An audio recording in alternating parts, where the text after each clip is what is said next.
Hey everyone, here we are again with a 60 Grassy game. This is a rematch against Harpocrates. This time I am playing an infection book. I don't know yet what he's playing. He does like to use generic a lot, so I'm expecting something of that nature, but I don't know his exact spells. So, let's just get right into it. This time he's able to get first turn, and I got a good spawn here. Well, maybe it's a good spawn. I guess he could just, drop on my head and summon a swarm, and I wouldn't really be able to kill it. Maybe I could blast from the past out, but he elects to just mudball and I tower out, not a big deal. Maybe he runs away here and summons a swarm. It's often better than protection shielding if you can get it off safely. Maybe he was thinking of summoning the swarm in that area, little hole there, blocking it with his body. But again, the problem with flighting early is that if you allow your opponent to come over and deflight you, then you're out of flight for several turns.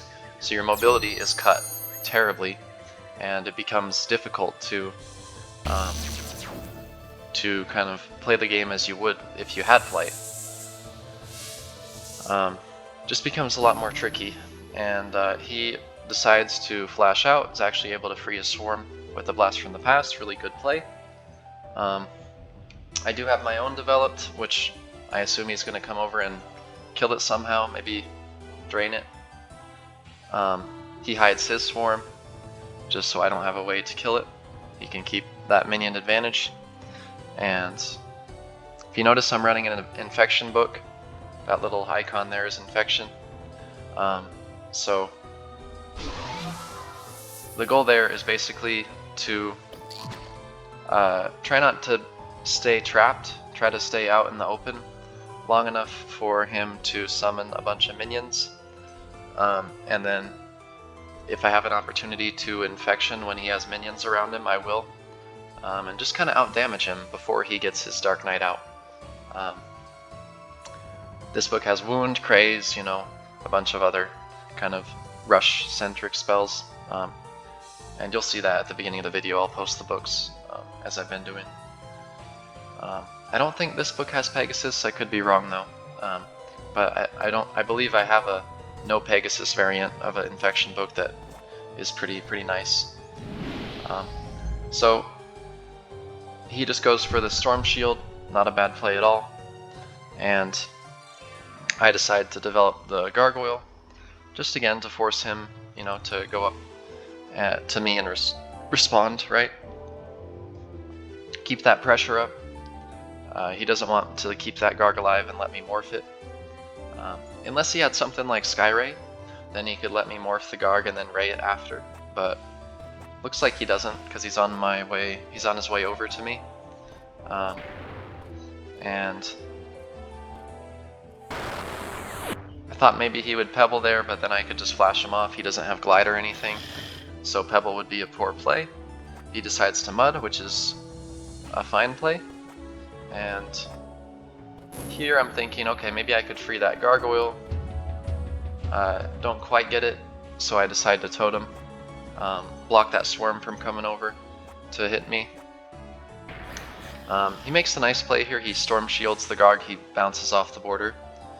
He's stunned now, but it's not a huge deal, because he can either Flight Protection Shield or Flight and then auto-mount the Pegasus. That was kind of an interesting move. It's not really intuitive to auto-mount the Pegasus like that, but I thought that was a nice play by him. I could infection here, but is it really worth it? I don't think so at this point. So I decided to just play it slow and drain the swarm. Because the thing with infection is if you infect, like, if I infect there, he just goes to the side, blocks with his Pegasus.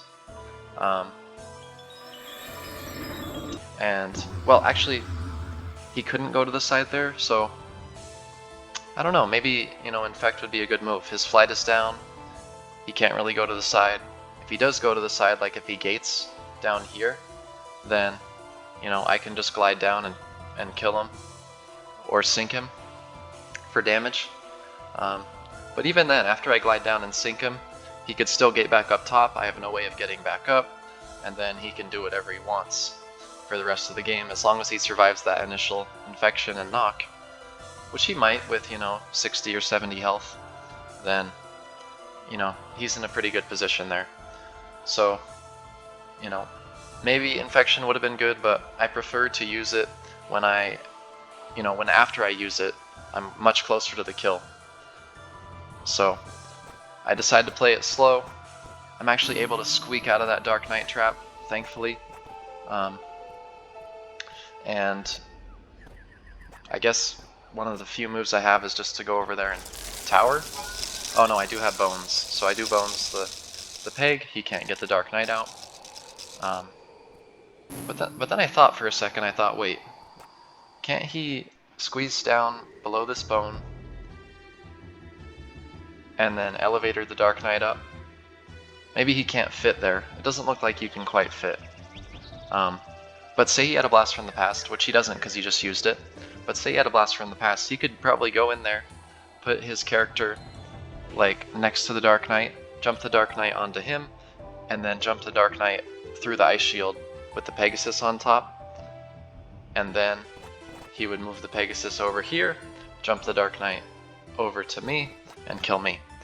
Thankfully, he doesn't have a Blast from the Past here because he used it to free the Pegasus. I got lucky. Bones is a bit of a hit or miss spell. Sometimes you get lucky with it, sometimes you don't. He gets a great Mega Boulder off here.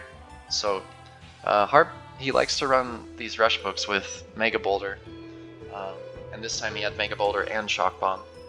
So, that can be a bit oppressive if you're not ready for the damage and you don't expect your opponent to have all that. I think he makes some mistake here by clumping his minions. What would have been better is probably to just spread out your minions and literally do any other move, even towering, protection shielding again if it was up. Basically just not clumping the minions is the only thing that would have really helped him there. And he's in a great position because I'm only at 176 health. So yeah, he does have the prot. I would have flown further away in protection shield because I still think this infection hits the Dark Knight. Does some extra damage to him. Okay, it does to only do 15, but I think his Dark Knight is dead either way. I get the totem out, and yeah, he goes for the Mega Boulder, and sometimes, so the reason you shouldn't actually Mega Boulder on towers is because it'll do that exact thing. The Mega will hit for like 2 little iterations there and then bounce way far off to the left or right. That's just because of the nature of, how towers are designed and the physics of Mega Boulder. It won't make contact for the full 4 bounces and do maximum damage. So I'm actually able to stay towered, which is awesome, and get a swarm out for free. Now he's out of Mega Boulders, right? Because he lobbed the one a couple turns ago, which was a great Mega Boulder, by the way. And he gets a nice little drain lob. Again, he's turned his aimbot on, and so he's feeling really comfortable at this point. And here I'm in a bit of a difficult situation because I know that he has Shock Bomb, he has Storm Shield, and so I'm not exactly sure what I want to do to try to stall. Maybe tree that opening there to prevent him from coming over. And one of the fatal mistakes I think I make here is that when he jumps over, like, he's able to actually get onto the swarm and then aim his Shock Bomb, and that's pretty much game over at that point. I might have been able to bring that swarm up so that he bounces on the border again, but chances are he doesn't sink, right? And so maybe he still ends up on this tree here and he can still aim a Shock Bomb. But fortunately, look at that distance. Shock Bomb actually doesn't kill, so we're still in the game. But yeah, the only thing I would do different there is maybe move the swarm up so that he bounces on the border one more time. And then that would just be, that's a more difficult angle to Shock Bomb from if it's not aiming directly downward. So I doubt that he would try to go for that. Or if I don't doubt that he would try to go for it, but I doubt that he would be able to kill me. But he's still not able to quite kill me. Gets an unlucky bounce with the shock bomb. At this point, he's sort of raging in the chat. But also, let me just say, look at that jump. That is a god tier jump. I did that once in a game against Seer Comp, I think, too, and he just wrote out Beast. This is a very tricky jump to do, because if you don't do it exactly right, you hit the border, and if I hit the border here, I'm lost, because I can't even tower. I won't have enough space. Now, how do you do that jump? Practice. You have to be, like, on the very left side of the swarm. Like, just the very... You see that little, like, right... Just the very bottom right side edge has to be in contact with that tree. And you can see that my hat actually goes above the line, but the player model is that red circle. So the red circle is just barely on the bottom there. So, I don't know, experiment with that in Sandbox. It's more of an intuition thing. I've been playing this game, you know, for a long time, and so I failed this too before, but, you know, I was just feeling confident and wanted to go for the win. But yeah, you're going to want to jump from a little bit further away than you would typically jump, because the part of your character that has to make contact with the tree is just the very rightmost edge. So if you notice when I jump, if I can back up here, when I jump on this swarm, and I also have to position the swarm pretty much perfectly too, so I don't know, maybe I got lucky, but I was pretty proud of that move that I've been able to do only a few times to balance on that, to get on that tree perfectly. You notice how I'm on the very left side of that swarm when I jump, and it in fact looks like, wait, you just missed your jump. Like, you're not gonna make it. But yeah, I balanced on the very left side of the swarm. I keep saying bounce, but I just mean jump. And that way I don't hit the top, and I can now long jump over. And let's see if I have a move for the kill. I don't quite remember what I decide to do, because I can't get to him, right? So, oh, okay. Yeah, I decide to Dark Knight here, and I'm hoping that he can't aim some sort of spell. You know, like, he's got Shock Bomb, he's got Mud, he's got Mega. I don't think he can do 46 damage, right? I know he's got no aerials, so he doesn't have any options. He just decides to end the game there with the Shock Bomb. Anyway, a pretty good game.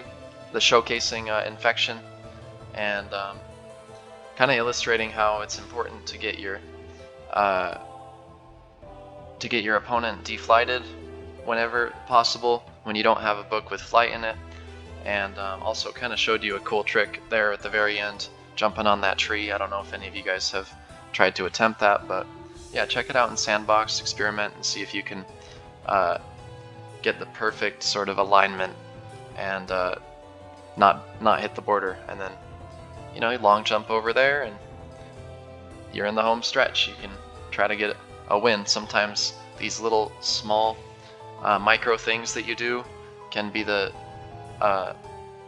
result in a win or a loss if you don't do them right. So anyway, pretty cool tactics displayed in this game. Good game to Harpocrates, and I will see you guys in the next video. Peace out.